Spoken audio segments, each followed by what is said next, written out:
번역 성경으로 다시금 이사야서 37장 21절부터 38절까지 읽어드리겠습니다. 아모스의 아들 이사야가 히스기야에게 사람을 보내어 이렇게 말하였다. 주 이스라엘의 하나님께서는 임금님께서 아시리아 왕 사네립의 일 때문에 주님께 올린 그 기도를 들으셨다고 말씀하셨습니다. 아시리아 왕을 두고 주님께서 다음과 같이 말씀하셨습니다. 처녀딸 시온이 너 사내립을 경멸하고 비웃는다. 딸 예루살렘이 오히려 물러나는 너의 뒷모습을 보며 머리를 흔든다. 네가 감히 누구를 모욕하고 멸시하였느냐? 내가 누구에게 큰 소리를 쳤느냐? 이스라엘의 거룩하신 분께 네가 감히 너의 눈을 부릅떴느냐? 네가 종들을 보내어서 나 주를 조롱하여 말하였다.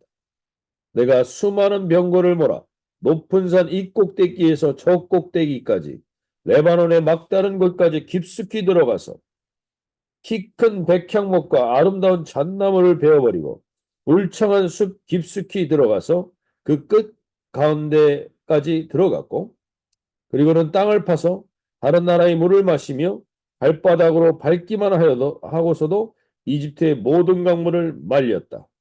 사내리바 너는 듣지 못하였느냐? 그런 일은 이미 내가 오래전에 결정한 것들이고 아득한 옛날부터 이미 내가 계획한 것들이다. 이제 내가 그것을 이루었을 뿐이다. 그래서 네가 견고한 요새들을 돌무더기로 만들고 여러 민족의 간담을 서늘하게 하고 공포에 질리게 하고 부끄럽게 하였다. 민족들은 초목과 같고 자라기도 전에 말라버리는 풀폭이나 지붕 위의 잡초와 같았다. 나는 다 알고 있다. 네가 앉고 서는 것, 네가 나가고 들어오는 것, 네가 나에게 분노를 품고 있는 것도 나는 모두 알고 있다. 내가 나에게 품고 있는 분노와 오만을 이미 오래전에 내가 직접 들었기에 내가 너의 코를 갈고리로 깨고 너의 입에 재갈을 물려 내가 왔다 그 길로 너를 되돌아가게 하였다. 히스기야 임금님, 주님께서 임금님께 다음과 같은 증거를 보이실 것입니다. 금년에는 백성이 들에서 저절로 자라난 곡식을 먹고 내년에도 들에서 저절로 자라난 곡식을 먹을 것입니다. 그러나 그 다음해에는 백성이 씨를 뿌리고 곡식을 거둘 것이며 포도밭을 가꾸어서 그 열매를 먹을 것입니다. 유다 사람들 가운데서 난을 피하여 살아남은 사람들이 다시 땅 아래로 깊이 뿌리를 내리고 위로 열매를 맺을 것입니다.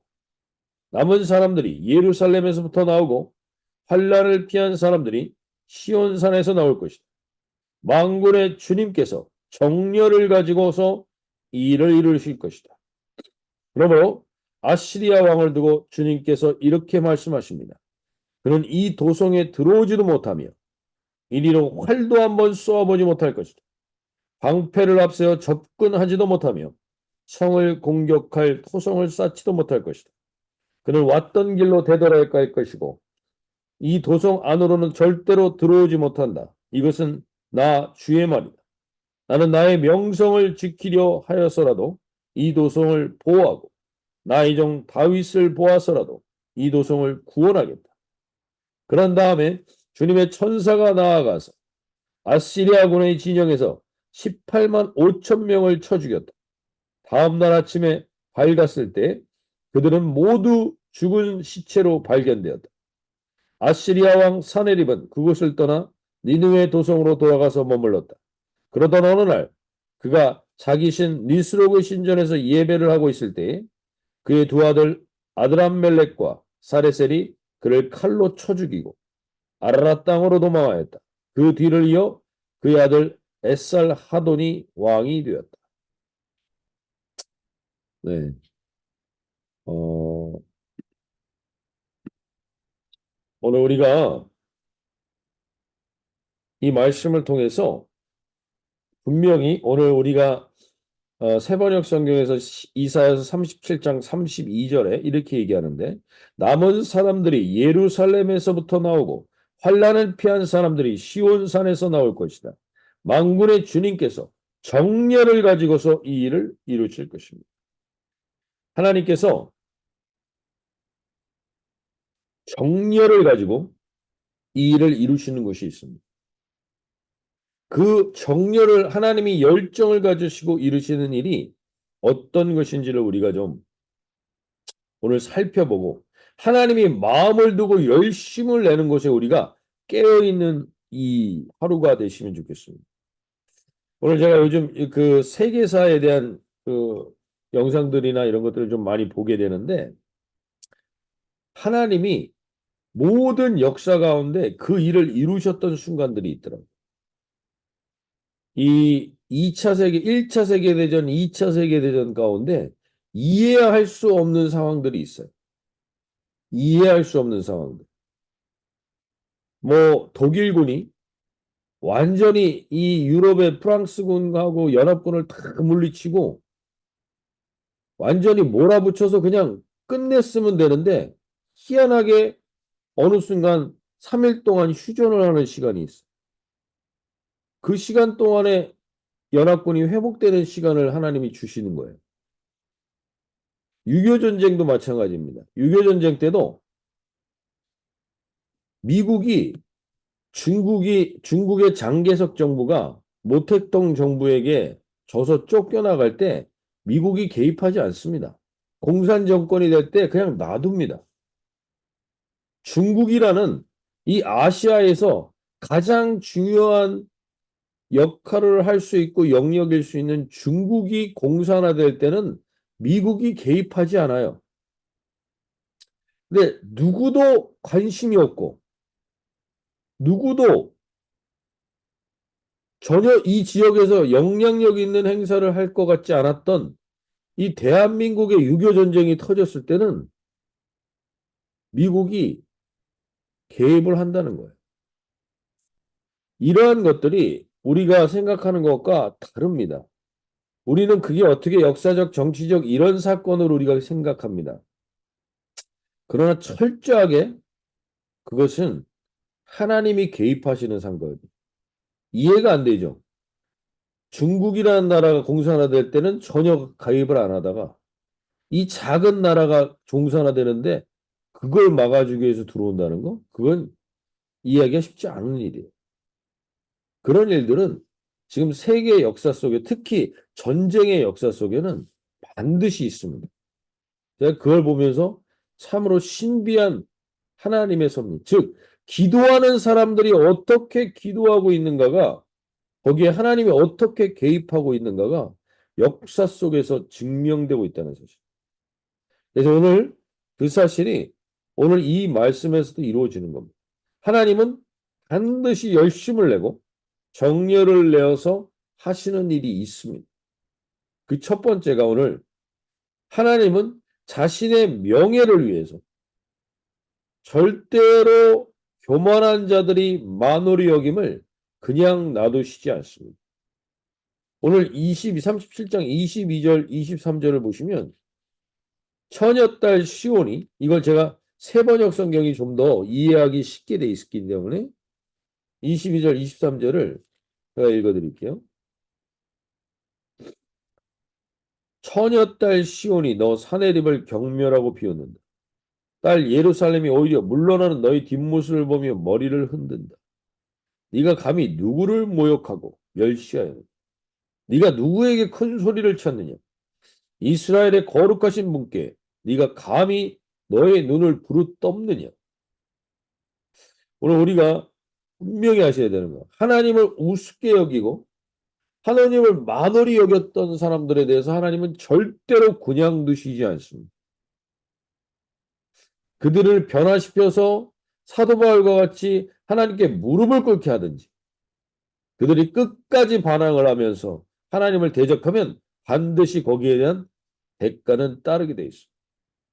이 시대 가운데 하나님을 우습게 여기는 사람들이 여전히 있고 강대국마다 자기들의 힘으로 함부로 말하는 사람들이 있는데 반드시 하나님이 거기에는 열심을 내셔, 정열을 내셔서 하나님이 보복하십니다. 분명히 하셔야 됩니다. 하나님은 복수하시는 하나님이라는 사실. 그 복수가 우리가 생각하는 것처럼 잔인하게만 해결되는 게 아니죠. 그 복수는 원수가 예수님을 믿게 되는 게 가장 큰 복수죠. 근데 그게 안 이루어졌을 때는 그들에게 반드시 거기에 대한 대가가 따른다는 겁니다. 오늘 28절 이렇게 말씀하시죠. 내 거처와 내 출입과 내가 나를 거슬러 분노함을 내가 아노라. 이렇게 28절에 되어 있는데 세번역 성경에는 더 확실하게 되어 있죠. 나는 다 알고 있다. 나는 다 알고 있다. 네가 안고 서는 것, 네가 나가고 들어오는 것, 네가 나에게 분노를 품고 있는 것, 나는 모두 다 알고 있다. 29절에 세번역 성경으로 한 번 더 읽어드리면 네가 나에게 품고 있는 분노와 오만을 이미 오래전에 내가 직접 들었기에 내가 너희 코를 갈고리로 깨고 너희 입에 재갈을 물려 네가 왔던 그 길로 너를 되돌아가게 하겠다.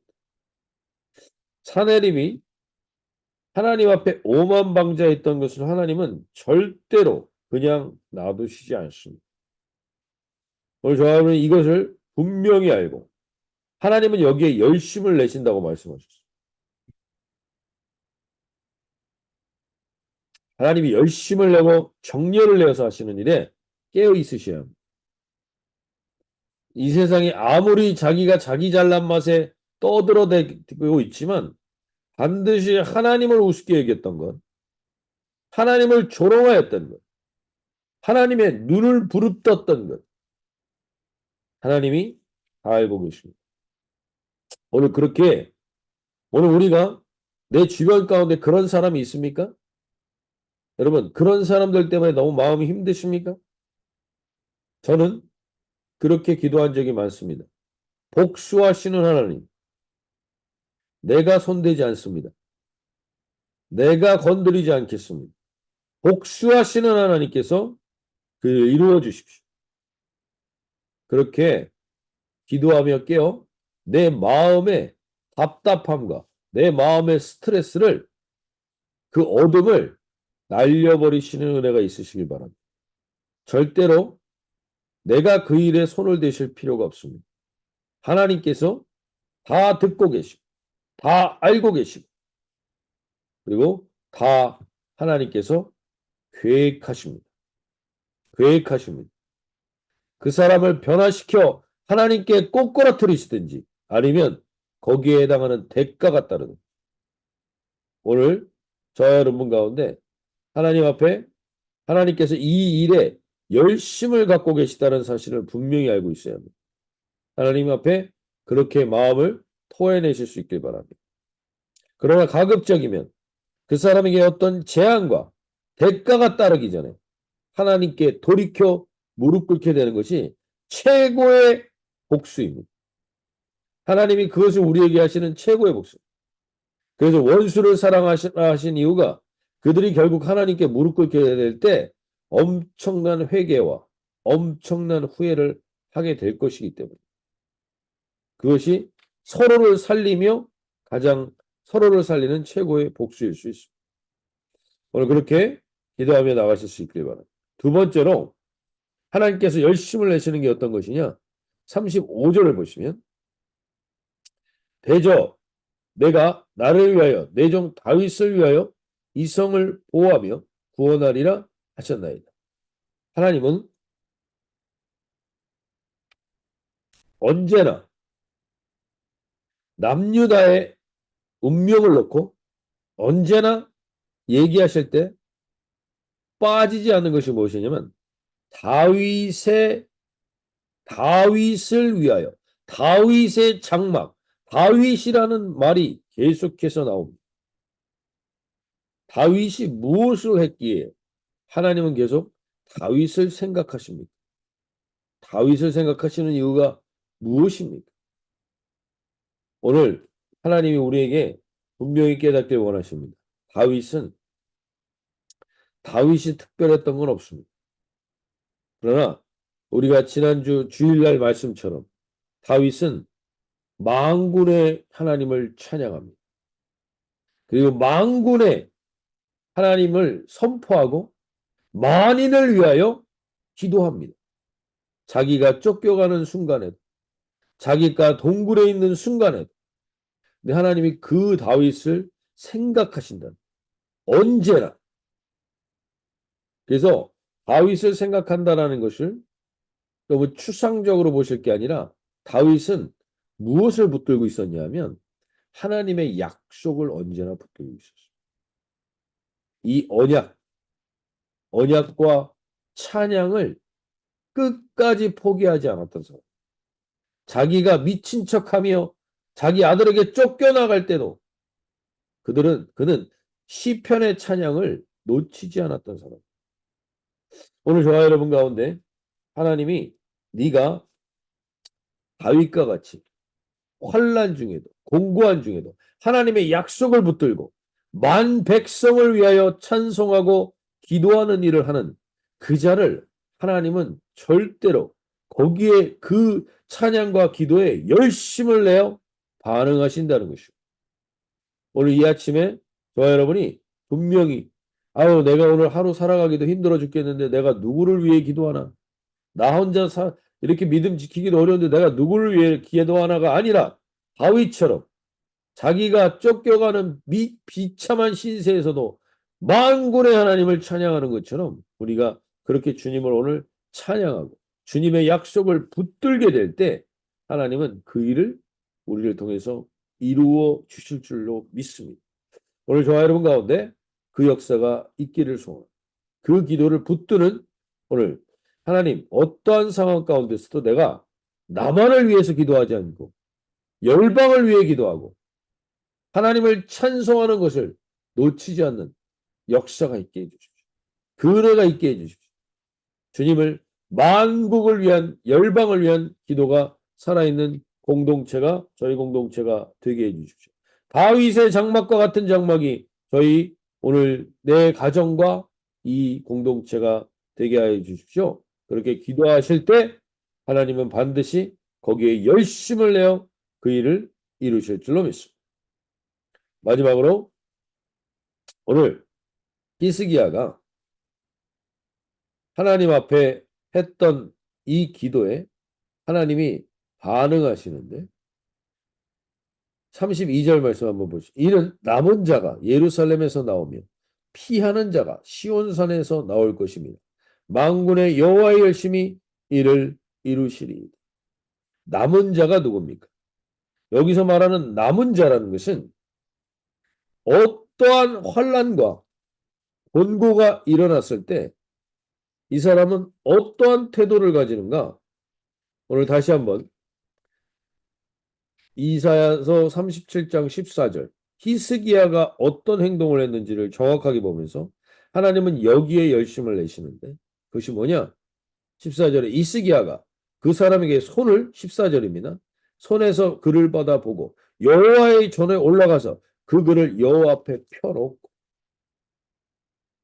히스기야처럼 하나님은 어디까지가 자신이 염려하고 어디까지가 자신이 해야 될 일인지 그리고 어디까지는 하나님께 맡겨야 되는지 자신의 한계와 능력을 명확하게 인식하고 있었던 사람입니다.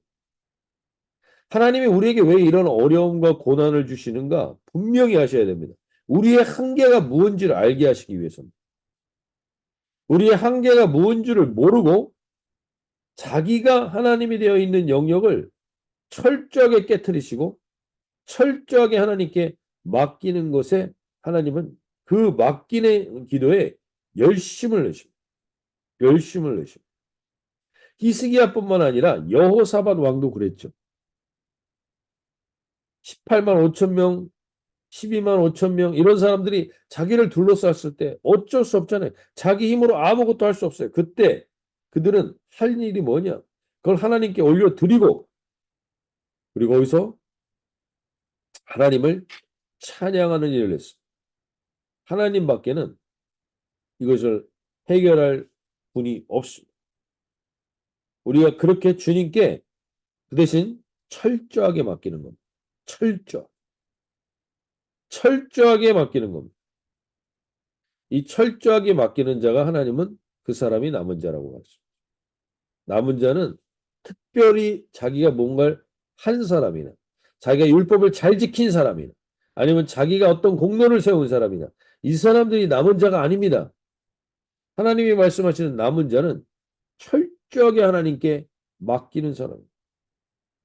내가 할 수 없는 부분을 고민하고 실갱이하고 그러다 끝나는 게 아니라 하나님께 맡기고 선포하는 거예요. 여호사밧 왕도 히스기야 왕도 이 절체절명의 위기에 한 일이 기도와 찬양밖에 없어요. 근데 그 기도와 찬양을 할 때 여호사밧 왕도 그렇죠. 자기가 그 포위되었을 때 자기가 가장 먼저 한 게 군사들을 모은 게 아닙니다. 병거와 병마를 모은 게 아닙니다. 하나님 앞에 찬양하는 성가대를 세웁니다. 그들을 앞세웁니다. 여리고 성도 마찬가지. 그들을 앞세웁니다. 그래서 그들을 통해서 하나님의 약속의 말씀을 붙들고 찬송하게 합니다. 그랬더니 어떤 일이 일어납니까? 그랬더니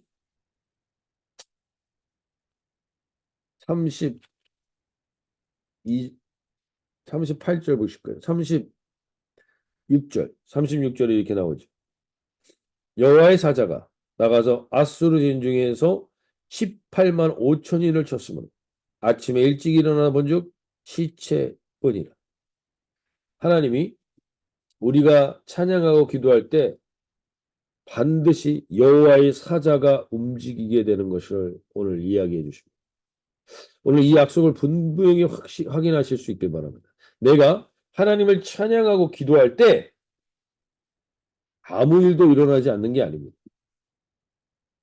그때 천군과 천사가 움직입니다.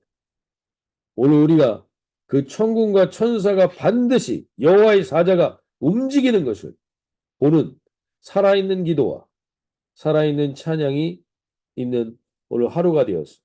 하나님 모든 어둠의 세력들이 주님 앞에 무릎 꿇게 되는 역사가 빛의 사자들로서 우리가 오늘 쓰임받는 이 하루가 되게 해주십시오. 기도하며 나가시길 바랍니다. 자, 이렇게